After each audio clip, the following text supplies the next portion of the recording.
Magandang Balita, Biblia. Juan Kapitulo 4, versikulo 1 hanggang 42. Si Jesus sa Samaria. Nabalitaan ng mga Pariseo na si Jesus ay mas maraming nahihikayat na maging alagad at nababautismuhan kaysa kay Juan. Nalaman ito ng Panginoon. Bagaman hindi si Jesus mismo ang nagbabautismo kundi ang kanyang mga alagad, kaya umalis siya sa Judea at bumalik sa Galilea. Kailangan dumaan siya sa Samaria. Dumating siya sa isang bayan na tinatawag na Sicar, malapit po sa bukid na ibinigay ni Jacob sa kanyang anak na si Jose. Dito matatagpuan ang balon ni Jacob. Dahil napagod si Jesus sa paglalakbay, umupo siya sa tabi ng balon. Halos katanghalian na noon. May isang Samaritanang dumating upang umigib at sinabi ni Jesus sa kanya, "Maaari bang makiinom?" Wala noon ang kanyang mga alagad dahil sila'y bumili ng pagkain sa bayan. Sinabi sa kanya ng babae, "Ikaw ay Hudyo at Samaritana naman ako. Bakit ka humihingi sa akin ng inumin?" Sinabi niya iyon sapagkat hindi nakikihalo-bilo ang mga Hudyo sa mga Samaritano. Sumagot si Jesus, "Kung alam mo lamang ang kaloob ng Diyos at kung sino itong humihingi sa iyo ng inumin, ikaw ang hihingi sa kanya at bibigyan kanya ng tubig na nagbibigay buhay." Nagsalita ang babae, "Ginoo, malalim ang balong ito at wala ka namang pansalok. Saan ka kukuha ng tubig na nagbibigay buhay? Ang balong ito ay pumana pa sa amin ng aming ninunong si Jacob.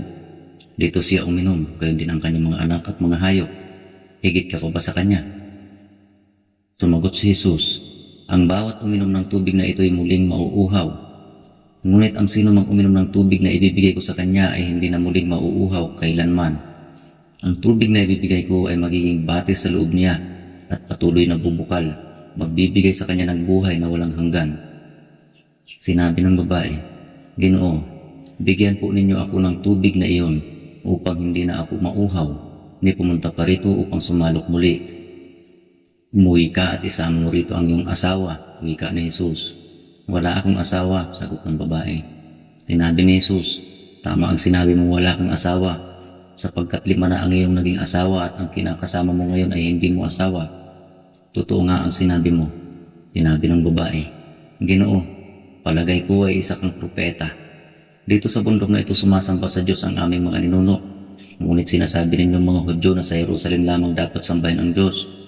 Sinabi naman ni Jesus, "Maniwala ka sa akin. Darating ang panahon na sasambahin ninyo ang Ama, hindi sa bundok na ito o sa Jerusalem. Hindi ninyo kilala ang inyong sinasamba, ngunit kilala namin ang aming sinasamba, sapagkat ang kaligtasan ay nagmumula sa mga Hudyo.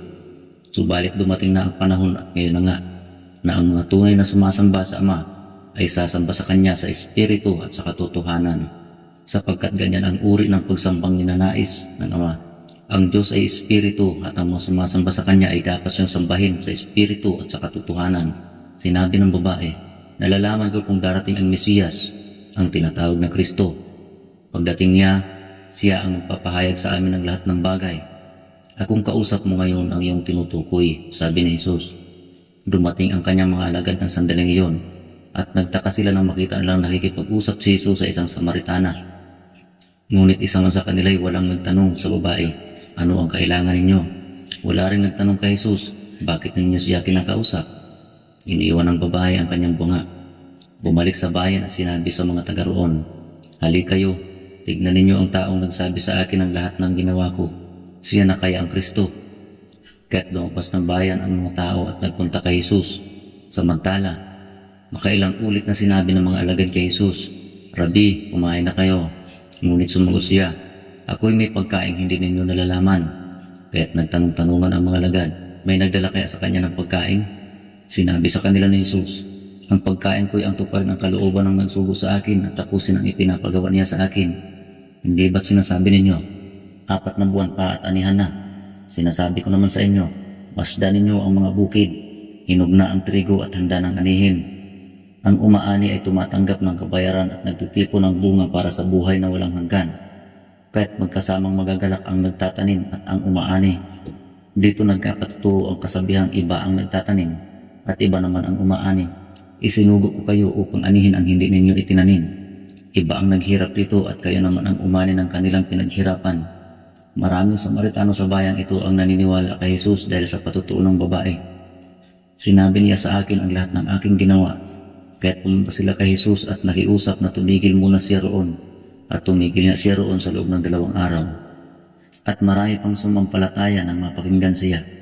Pagkatapos, sinabi nila sa babae, naniniwala kami ngayon hindi na dahil sa sinabi mo, kundi dahil sa narinig namin siya.